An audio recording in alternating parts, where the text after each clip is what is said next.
ছাত্রছাত্রীরা 15ই ফেব্রুয়ারি তোমাদের অঙ্ক পরীক্ষা রয়েছে। সেই অঙ্ক পরীক্ষার আগেই আমি তোমাদের জন্য একটি 90 নম্বরের প্রশ্নপত্র তোমাদের সামনে তুলে ধরছি।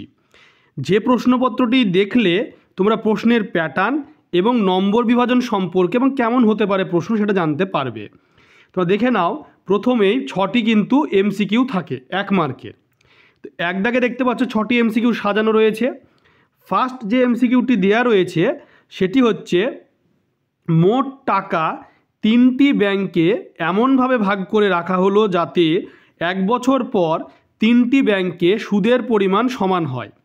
3টি ব্যাংকে বার্ষিক শতকরা সরল সুদের হার যথাক্রমে 4%, 8% এবং 12% হলে তৃতীয় ব্যাংকে রাখা টাকার পরিমাণ প্রথম ব্যাংক রাখা টাকার পরিমাণের কত গুণ।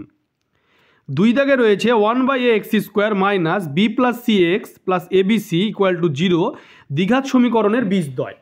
আর 3 দাগে রয়েছে কোন সমকোণী ত্রিভুজে একটি কোণ আলফা এবং sin 2α সমান 1 হলে নিচের কোণটি সম্ভব। 4 দাগে রয়েছে r এবং r ব্যাসার্ধের দুটি বৃত্ত পরস্পরকে বহিঃস্পর্শ করলে কেন্দ্রদ্বয়ের মধ্যে দূরত্ব।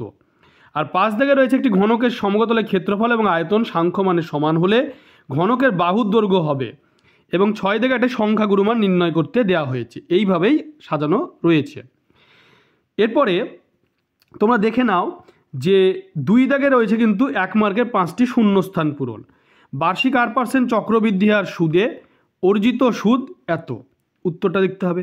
a/4 = b/10 হলে a এর 25% সমান b এর কত পার্সেন্ট।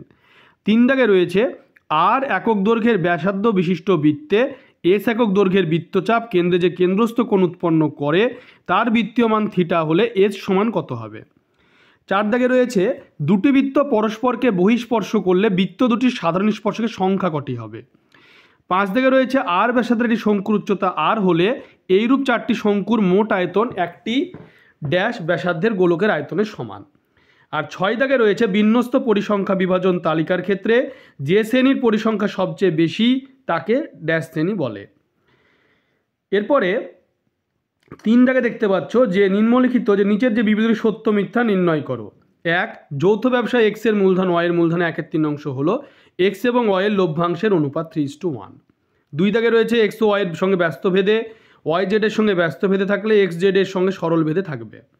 3 দাগে sin² 1 degree plus sin² 89 degree এর মান সমান 1।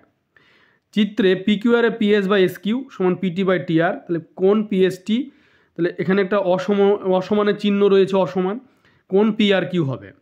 ত্রিভুজ PQR একটি সমদ্বিবাহু ত্রিভুজ। এবং তারপরে 5 দাগে দেখতে পাচ্ছ প্রশ্ন রয়েছে যে আর একক দৈর্ঘ্যের ব্যাসার্ধ গোলক একটা অর্ধগোলকের সমতলের ক্ষেত্রফলের অনুপাত হবে 4:3। তারপরে লাস্টে একটি ওজাইবের অঙ্ক দেয়া রয়েছে। এরপরে 4 দাগে যেটি রয়েছে সেটি হলো যে নিম্নলিখিত প্রশ্নগুলির উত্তর দাও যে কোনো 10টি। 2 মার্কে 10 দুগুণে 20। এই প্রশ্নগুলি তোমরা দেখতে পাচ্ছ। পথ দুর্ঘটনার সংখ্যা প্রতি বছর তার পূর্ববর্তী বছরের তুলনায় 10% হ্রাস পাচ্ছে। 2017 সালে 54টি পথ দুর্ঘটনা ঘটলে 2016 সালে কতগুলি পথ দুর্ঘটনা ঘটেছিল। বার্ষিক 20% চক্রবৃদ্ধি হার সুদে কত বছরে 1000 টাকার সমূল চক্রবৃদ্ধি 1440 টাকা হবে। পরপর অঙ্কগুলি তোমরা দেখতে পাচ্ছ। এক্স ভ্যারিয়েশন ভেদের অঙ্ক, তারপরে দ্বিঘাত সমীকরণের অঙ্ক। একটা শঙ্কু একটা চোঙের ব্যাসার্ধের সমান কিন্তু শঙ্কুর উচ্চতা চোঙের উচ্চতা দ্বিগুণ, শঙ্কু চোঙের আয়তনের অনুপাত কত, এই ধরনের অঙ্ক আসছে। এরপরে রয়েছে কি, ও কেন্দ্র বিশিষ্ট বৃত্তে PQ আর এস দুটি সমান, সমান্তরাল জ্যা, তাদের প্রত্যেকের দৈর্ঘ্য 20 সেমি, বৃত্তের ব্যাসার্ধ দেওয়া আছে, জ্যায়ের দূরত্ব বের করতে হবে। তারপরে স্পর্শকের অঙ্ক রয়েছে, দেখতেই পাচ্ছ অঙ্কগুলি। তারপরে সমকোণী সমদ্বিবাহু ত্রিভুজের প্রত্যেকটি কোণ আস্তে আস্তে দেখতে পাচ্ছ, বৃত্তীয় মান cos θ দেখতে পাচ্ছ, কল্পিত গড়ের একটা অঙ্ক রয়েছে, অঙ্কগুলি তোমরা দেখতে পাচ্ছ। এরপরে আস্তে আস্তে তোমাদেরকে আমি দেখাচ্ছি। এরপরে রয়েছে অথবা দিয়ে কিন্তু তোমাদের পরীক্ষায় যে কোনো দুটি প্রশ্নের ভিতরে একটা লিখতে করতে হয়। এটা হচ্ছে পাটিগণিত। বার্ষিক 5% হার সুদে কত টাকা 2 বছরের সরল সুদ ও চক্রবৃদ্ধি সুদের অন্তর 10 টাকা হবে নির্ণয় করো। অথবা দুই বন্ধু যথাক্রমে 10,000 বা 1 লাখ এবং 1,50,000 হোক 1,50,000 নিয়ে ব্যবসা শুরু করলো। বছরের শেষে মোট লাভ হলো 50,000। এবার এই লাভের 20% তারা ইন্স্যুরেন্সে জমা দিল, জমা দেওয়ার পর অবশিষ্ট লাভ 1/4 হলে তারা সমান ভাগে ভাগ করে 1/4 হিসাবে। বাকি লাভ তারা মূলধন অনুপাতে ভাগ করে নিলে প্রত্যেকের লভ্যাংশ কত হবে নির্ণয় করি। 6 থেকে রয়েছে সমাধান x + 5/x - 5 square plus x + 5/x - 5 -12 হলে = 0, এটার মান নির্ণয়। এবং ওই যে দ্বিঘাত সমীকরণে এই যে অ্যাকচুয়াল বিষয় দ্বিঘাত সমীকরণ, তার সঙ্গে একটা কিন্তু অঙ্ক আসে যেটা সমস্যার সমাধান করতে বলে। যদি 2 অঙ্ক একটা ধনাত্মক সংখ্যাকে তার দশকের ঘরের অঙ্ক দিয়ে গুণ করা হয় তাহলে গুণফল 117। এককের ঘরের অঙ্ক দশকের ঘরের অঙ্কে 3 গুণ হয়, তবে সংখ্যাটি নির্ণয় করো। 7 দাগে রয়েছে 3√3/2 + √5 -2√2 /√5 - √3 প্লাস √5/√2 + √3। এরপরে 7 অথবা গোলকের আয়তন গোলকের ব্যাসার্ধের দৈর্ঘ্যে ত্রিঘাতের সঙ্গে সরল ভেদে আছে। একটা নিরেট সীসার গোলকের ব্যাসের দৈর্ঘ্য 12 সেমি। এই গোলকটি গলিয়ে 3টি নতুন নিরেট গোলক তৈরি করা হলো। গলানোর ফলে আয়তনের কোনো পরিবর্তন হলো না। এদের দুটি ব্যাসার্ধের দৈর্ঘ্য দেওয়া রয়েছে, তাহলে তৃতীয় ব্যাসের দৈর্ঘ্য ভেদ তত্ত্ব প্রয়োগ করে নির্ণয় করো। এরপরে রয়েছে যে অনুপাত সমানুপাতের অঙ্ক, তোমরা দেখতেই পাচ্ছ ABCD সমানুপাতি a² - b² b² - c², অথবা অঙ্কটি বলছি আমি b² - c² c² - d²। এইভাবে দেওয়া রয়েছে অঙ্কটি। এরপরে 9 দাগে রয়েছে 9 দাগে যে অঙ্কটি রয়েছে দেখো, এটা রয়েছে তোমাদের উপপাদ্য। প্রমাণ করো যে কোনো একটা ত্রিভুজের একটা বাহুর ওপর অঙ্কিত বর্গাকার ক্ষেত্রফল অপর দুই বাহুর ওপর অঙ্কিত বর্গক্ষেত্রফলের সমষ্টির সমান। প্রথম বাহুর বিপরীত কোণটি সমান হবে। অথবাতে রয়েছে প্রমাণ করো বৃত্তের কোনো বিন্দুতে স্পর্শক ও ওই স্পর্শ বিন্দুগামী ব্যাসার্ধ পরস্পর লম্বভাবে অবস্থিত। তারপরে প্রয়োগ রয়েছে 3 মার্কের, যে ত্রিভুজ ABC শীর্ষবিন্দু এ থেকে BC বাহুর উপর AD লম্ব বা যা BC বাহুকে D বিন্দু ছেদ করেছে, AD² = BD × CD হলে প্রমাণ করে ত্রিভুজ ABC একটা সমকোণী এবং কোণ A = 90 ডিগ্রি। আর একটা রয়েছে ও কেন্দ্রে একটা বৃত্ত আঁকো যার একটা ব্যাস AB, এ বিন্দুতে বৃত্তের স্পর্শক PAQ, PAQ সমান্তরাল যা RS, যুক্তি দিয়ে প্রমাণ করো AB RS এর লম্ব সমদ্বিখণ্ডক।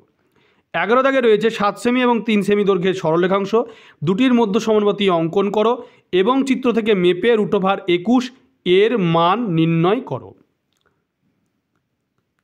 শুধুমাত্র অঙ্কন চিহ্ন দিতে হবে, এটা মধ্য সমানুপাতি। আর একটা অন্তবৃত্ত আঁকতে দেওয়া হয়েছে সম্পাদ্য সমদ্বিবাহু ত্রিভুজের, ভূমিদৈর্ঘ্য 5 সেমি, সমান বাহু দুটোর দৈর্ঘ্য 6 সেমি, তাহলে ত্রিভুজের অন্তবৃত্ত অঙ্কন করো। এরপরে 12 দাগে দেওয়া হয়েছে যে ত্রিকোণমিতির যে অঙ্ক, এটা সমকোণী ত্রিভুজের সূক্ষ্মকোণ দুটির পরিমাপের অন্তর, তাহলে কোণ দুটির বৃত্তীয় মান tan θ = x/y হলে তাহলে দেখাও sin θ - cos θ সমান এটা হবে। প্রমাণ করো cot 12 degree, cot 38 degree, cot 52 degree, cot 78 degree, cot 60 degree সমান 1/√3। এরপরে রয়েছে পরিমিতি 13 দাগে। পরিমিতির যে অঙ্কটি রয়েছে সেটা প্রথমে রয়েছে যে 28 সেমি দৈর্ঘ্যে ব্যাস বিশিষ্ট একটা লম্ববৃত্তাকার চোঙে কিছু জল আছে, তাতে সমান ব্যাসের 3টি নিরেট লোহার গোলক ডুবি দেওয়া হলো। গোলকগুলি ডোবানোর পরে জলাধার উচ্চতা বৃদ্ধি পেয়ে গেল 7 সেমি। এবার গোলকগুলির ব্যাসের দৈর্ঘ্য এটা গেল গোলক থেকে। এবার লম্ববৃত্তাকার শঙ্কুর অঙ্ক, ভূমিতলের ব্যাস বলা আছে, উচ্চতা বলা আছে, প্রতি বর্গমিটারে 1.5 টাকা খরচ হলে 500 তল রং করতে কত খরচ হবে।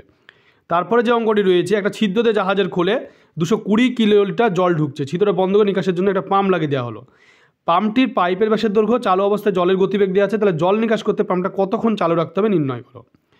14 দাগে রয়েছে উচ্চতা দূরত্বের অঙ্ক।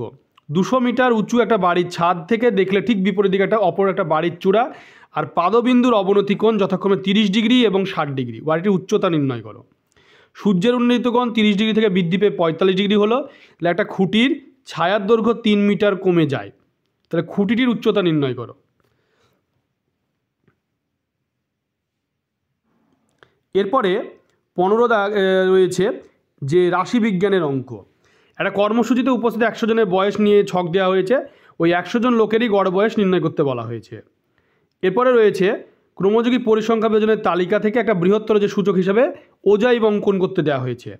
আর একটি পরিসংখ্যা বিভাজন ছক থেকে তোমার সংখ্যাগুরু মান নির্ণয় করতে দেয়, তাহলে কী আসছে গড়, ওজাইব এবং সংখ্যাগুরু মান। তোমরা ভিডিওটি বেশি করে শেয়ার করবে, চ্যানেলটিকে অবশ্যই সাবস্ক্রাইব করে পাশে থাকা বেল আইকনটা প্রেস করবে যে পরবর্তী ভিডিওর নোটিফিকেশান তোমাদের কাছে পৌঁছে যায়।